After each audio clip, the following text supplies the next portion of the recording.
A billionaire buried hope with his wife's coffin, until a homeless black girl whispered, "She's still alive." They said his wife was gone, swallowed by the sea. But Andrew Carter stood frozen in the rain at the marble memorial, unable to bury the last fragile thread of hope. It had been a year since Sophia vanished. Her body never recovered, the ocean keeping its secrets. He had tried to bury his faith with an empty coffin. But hope is the one thing that refuses to stay dead. "You're wrong," came a small, sharp voice behind him. Andrew turned, startled. At the edge of the circle stood a thin black girl, no more than 10, her hoodie soaked through by the storm. Her eyes burned with seriousness far too old for her years, and her words struck him like lightning. "Your wife is still alive." His heart slammed against his ribs. He wanted to dismiss her as a cruel child playing tricks, but something in her gaze pinned him still. "What did you just say?" he whispered. "I saw her," the girl said firmly. "The night of the storm. She came out of the water, bleeding and terrified. Men dragged her into a van." Andrew's jaw tightened. "That's impossible. The Coast Guard searched for weeks. There were no survivors." "She survived," the girl pressed. "She has a scar on her left arm, from the elbow down to the wrist, and short blonde hair. She was screaming your name." Andrew froze. Only Sophia had that scar, a relic from a shattered greenhouse during college. And only she had worn her hair short after chemotherapy, proud and defiant. His chest tightened painfully. "Enough!" he muttered, trying to force the thought away. But the girl's voice sharpened. They didn't let her go. There was a man in charge. White, tall, with a prosthetic arm that clicked when he moved. He gave the order to hide her. Andrew's blood ran cold. His company had once partnered on experimental prosthetics with a defense contractor. Classified projects that never made it to market. Could it be him? "Who are you?" Andrew asked lowly. "My name's Maya," she said. "I told the police, but no one listened. They laughed at me. But I saw her. She looked straight at me." From her pocket, Maya pulled a soaked handkerchief, pale blue with golden thread embroidered in the corner. It read, "Sophia." The world tilted under Andrew's feet. The handkerchief was real. His wife's handkerchief. She had never gone anywhere without it. "Where did you get this?" he whispered. "Behind the cannery near Dock 14. That's where they stopped the van." Rain blurred the world around him, but the girl's eyes held no trace of lies. Slowly, Andrew closed his fist over the cloth. For the first time in a year, a dangerous flame burned in his chest. Hope. "Get the car," he ordered his driver. Then to the girl, "You're coming with me. If you're telling the truth, I need your help to bring her back." As the black sedan pulled away, Andrew clutched the handkerchief tight, the golden embroidery glinting faintly in his palm. For the first time since losing Sophia, he allowed himself to believe, and belief terrified him more than grief ever had. The ride was silent, rain streaking down the tinted windows. Maya sat quietly, staring out the glass, until her voice broke the silence. "They took her to the cannery at Dock 14. There's a gap in the fence. I hid there." Andrew's mind raced. "That man with the prosthetic arm, are you certain?" "Yes," she nodded. His left arm clicked every time he moved. It wasn't like a normal prosthetic. It was military. Andrew's breath caught. He remembered that canceled project. He forced his voice steady. "And no one else saw?"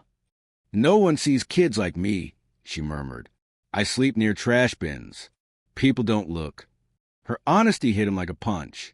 He had never thought about how invisible a girl like her could be, and yet she had witnessed everything. "Why now? Why come to me after a year?" She looked down. "I didn't know who you were. I saw your picture in a magazine last week. I knew you'd be here today." Silence fell again, the rain ticking like a merciless clock. Andrew glanced at her soaked shoes, her fragile frame, and the fire at her eyes that didn't belong to a child beaten down by life. "Tonight you'll stay at my house," he said suddenly. Her head snapped up. "You don't even know me." "I know enough," he replied. "You brought me something no one else could, the truth." The car wound up the cliffside toward Andrew's mansion, iron gates opening to a sweeping drive above the sea. Maya's eyes widened at the sight of the sprawling house, its windows glowing with warmth. Inside, the air was scented with jasmine and firewood. Walnut floors gleamed under soft lamps. The housekeeper rushed forward with blankets and hot food. Maya stared at the bowl of soup and melted cheese like it was a dream, eating carefully, slowly, as though afraid it would vanish. "It's been a long time since I tasted real food," she whispered. Andrew sat across from her. "Maya, if what you saw helps me find Sophia, I will make sure you never sleep under a dock again."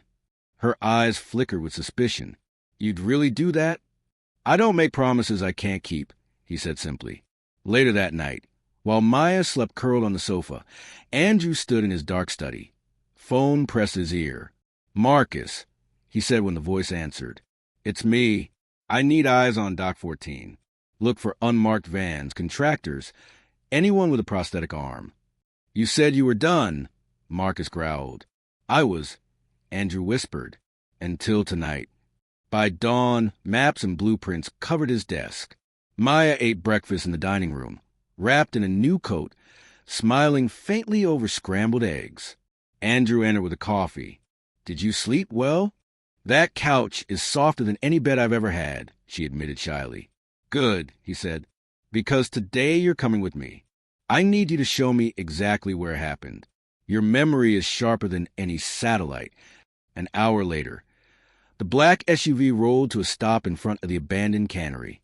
Rusted metal, shattered windows, but Andrew knew appearances lied. Maya's small, steady hand pointed. "That door! That's where they dragged her." Marcus waited at the side entrance, face grim. No recent activity, except this. Inside, the air shifted from salt and rust to the sharp tang of bleach and metal. A narrow room, a stretcher with restraints, an empty syringe on a tray. Andrew's blood froze. On the concrete wall, letters were scratched deep into the surface. 2 initials, SB, Sophia Bennett. Andrew's trembling hand traced a mark, and for the first time he knew she had been here. Only a few weeks had passed since his wife had been held there. Andrew Carter closed his eyes, fighting the rage and fragile hope burning in his chest. "She left this for me to find," he whispered, staring at the blood-stained shred of silk Marcus had lifted from the ground. It was part of Sophia's handkerchief. Back in the SUV, Maya's eyes searched his. "Was I right?" she asked quietly.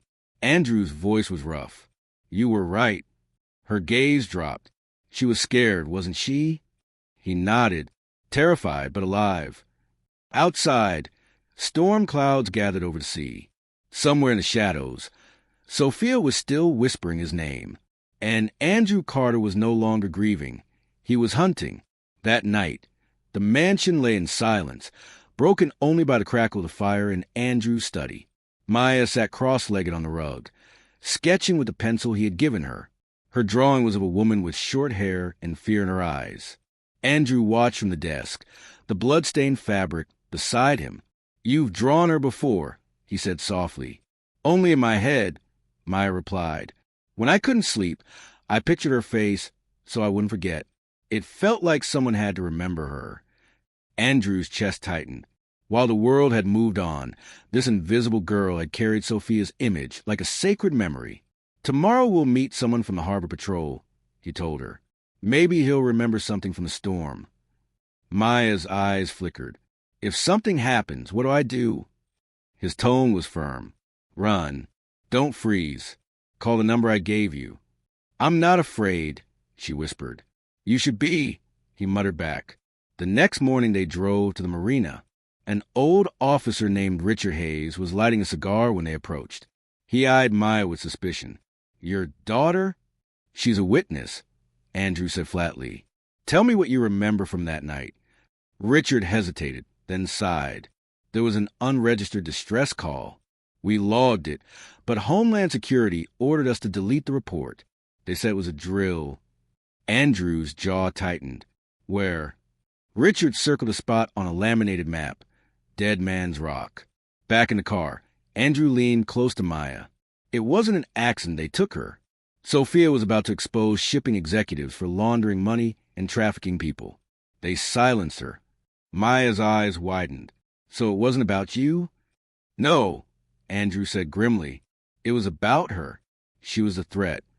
When they returned to the mansion, the gates were ajar. Andrew's instinct screamed. Inside, his study papers were scattered across the floor. No forced entry. Someone had known the code. Marcus scanned the room. "They're watching you," he said, closer than ever. Maya hugged herself and whispered, "Good. That means they're afraid." That night, Andrew barely slept. At dawn, Maya ate cereal nervously, her eyes darting to the windows. Andrew handed her a small black device. "GPS tracker. Keep it on you always." Marcus entered with a tablet. "I traced one of the shell companies tied to those executives. Still active. Ashmont Holdings. They funneled money to a warehouse near where Maya saw Sophia." Andrew's decision was instant. "We go tonight." The warehouse looked abandoned from the road. But through binoculars, Andrew saw guards moving like trained soldiers. They slipped inside through a rusted vent. Marcus pushed forward with a fiber-optic camera. 2 men inside, one with a mechanical arm. He froze and whispered, "There's a woman tied to a chair." Andrew's vision blurred, his pulse roaring in his ears. It had to be her. They struck fast. Marcus dropped one guard with silent shots. Andrew ripped the tape from the woman's mouth. "Sophia, it's me." Her bruised eyes focused weakly. "Andrew." But before he could free her, a sharp click echoed. The man with the prosthetic arm stood in the doorway, gun raised, eyes cold.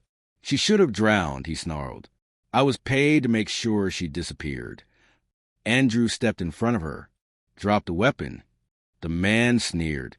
"You think a child's word and scratches on a wall will stop this?" A new voice rang out from the shadows. "Then why are you afraid of me?"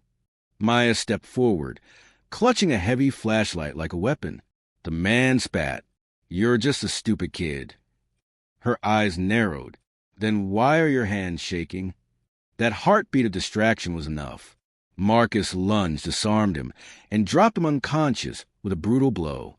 Andrew freed Sophia, clutching her trembling body against his chest. Outside, a black van waited with medics. As they lifted her inside, Sophia whispered faintly, "It's not over. Ashmont was only one piece. Others are still watching." Andrew kissed her forehead. "Then we'll find them." At his side, Maya held up her drawing of Sophia's face. Sophia managed a tender smile. "Better than any photograph. Keep it." The van roared into the night, carrying not just a rescued woman, but a storm far from finished. In the mansion's private medical wing, Sophia lay pale but alive, Andrew never leaving her side. Maya lingered shyly at the door until Sophia beckoned her closer. "You were there that night," she whispered. "You didn't look away." Maya's voice cracked. "I didn't know what to do. I was just a kid." "You were brave," Sophia said softly. "Braver than most would have been." Andrew's chest ached. This girl, unseen by the world, had done what the police, the press, and all as well could not. She had remembered. Later, Andrew met Marcus in the study. Files and screens covering the table. "Any leads?" Andrew asked. Marcus tapped the tablet. "Our friend with the prosthetic arm used the alias Michael Price. Private military. Dropped off the records 3 years ago. Resurfaced running overseas facilities. Ashmont and 3 others." Sophia's weak voice came from the doorway. "That symbol I saw in the files." She pointed at a blurry photo of containers marked with a black triangle. They weren't just hiding money. They were moving people. Andrew's jaw set hard. "Then we strike before they vanish again." That night, the team advanced down a coastal road without headlights, fog curling thick around them. The depot emerged from the mist. Guards in plain clothes smoked outside, but their posture was military. They slipped inside through another vent, shadows among shadows. Inside, the hum of servers and cold blue lights filled the air. Marcus scanned with thermal. 3 inside. 1 immobile. Could be a captive. His voice dropped. It might be her. Again. They moved swiftly, weapons low. But instead of Sophia, they found cages. Prisoners, thin and silent, their eyes hollow. 8 souls stared back at them. 1 woman stepped forward, defiant despite her exhaustion. Andrew's breath caught. Leora Turner? He asked, recognizing the long-missing journalist. She nodded. Took you long enough. They freed the captives, guiding them through the smoke-filled halls as alarms blared and gunfire shattered the silence. Marcus shouted, "Move!" while Maya clung to Emily's arm, pulling her through the haze. They reached the dock where an extraction boat waited, and as they leapt aboard, Marcus tossed a small device behind him. An ear-splitting explosion ripped through the depot, flames tearing into the night sky. No more shadows. No more silence. Back at the mansion, Emily placed a USB drive in Andrew's hand. Everything I gathered before they caught me, names, codes, locations, put this in the right hands, and they'll never be able to hide again. Her voice faltered, then steadied. I don't trust anyone, but I trust your girl. She looked at Maya. She looked at me like I still mattered. The next morning, Emily appeared live on television. Her testimony, raw, relentless, and unshaken, rocked the nation. She named names, exposed networks, displayed scars. Her story lit protests across the country, forced legislators to scramble, toppled executives from their pedestals. Arrests followed. The black triangle symbol was no longer a secret. Yet inside the mansion, Andrew knew victory was fragile. A black sedan lingered outside the gates, watching. Sophia, still recovering, whispered, "This isn't over." "No," Andrew said grimly. "It's just beginning."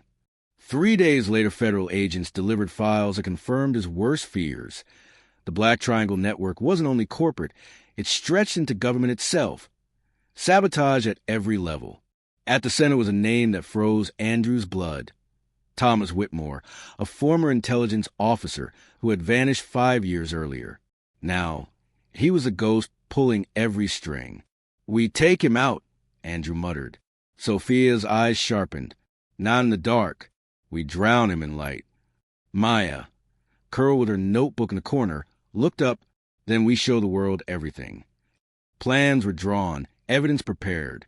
By dawn, their mission was no longer just survival. It was shouting the truth so loudly that no one could bury it again. Before sunrise, Andrew and Marcus led a small team to the Arizona desert. Their target, an underground archive disguised as a records facility. Intelligence marked it as the beating heart of the Black Triangle. Inside, servers pulsed with secrets, names, transfers, shipment routes. They crawled through vents and shadowed hallways until they reached the central chamber. Andrew placed a transmitter against the server racks. "Once I flip this, the world sees everything." A voice slipped from the shadows. "Well done." Thomas Whitmore stepped forward, hair silvered, suit immaculate, smile cold. "You've come far," he said, "but you still don't understand. Systems don't collapse from files. They collapse when faith dies, when no one believes in justice anymore." Andrew locked eyes with him. "Then we'll give them a reason." He pressed a switch. At once, every screen flickered and erupted into live broadcasts around the world. Names, faces, contracts, wire transfers, offices, homes, phone numbers. The truth laid bare. Whitmore's smile faltered. "They'll hunt you," he warned. "Then we'll make it worth it." Andrew shot back. Gunfire thundered as operatives stormed the chamber, but Marcus's squad fought fiercely, driving them back into the maintenance tunnels. Whitmore vanished into the dark, leaving his last smile etched into Andrew's memory. Back at the mansion, chaos turned to revelation. Crowds marched in the streets. Leaders resigned, and Black Triangle dominated every headline and congressional hearing. Days later, the testimonies began. Sophia sat steady, her voice calm as she recounted her abduction. Andrew followed with the digital trail. But it was Maya, sitting cross-legged on a cushion at the witness table, who silenced the entire chamber. She stared directly into the cameras. "When I was 10 years old, I saw a woman dragged from the sea. I told the truth, but no one believed me. I was invisible. I'm not invisible anymore." The world erupted. Hashtags blazed across social media. Protests swelled larger than ever before. For the first time, the voices of the forgotten were louder than the silence of the powerful. That night, the mansion still bore scars of battle, shattered glass, scorched walls, but inside, the family sat together by the fire. Andrew, Sophia, Marcus, and Maya, united not by blood, but by survival. Do you think it's over? Maya asked softly. Andrew shook his head. No, but it doesn't have to be. The goal isn't to end it. It's to make sure silence never returns. Sophia squeezed Maya's hand. You gave us a reason to keep fighting. Maya's eyes glowed in the firelight. For the first time, she didn't feel invisible. She felt necessary. Outside, in cities and nations, people carried signs and marched. Justice was not complete, but it was awake. And in the shadows, Whitmore watched from a distant refuge, murmuring, "Every movement needs its villain." But for Andrew, Sophia, and the black girl who refused to stay silent, the fire burning inside them was not fear. It was hope. And that was a battle no shadow could ever erase.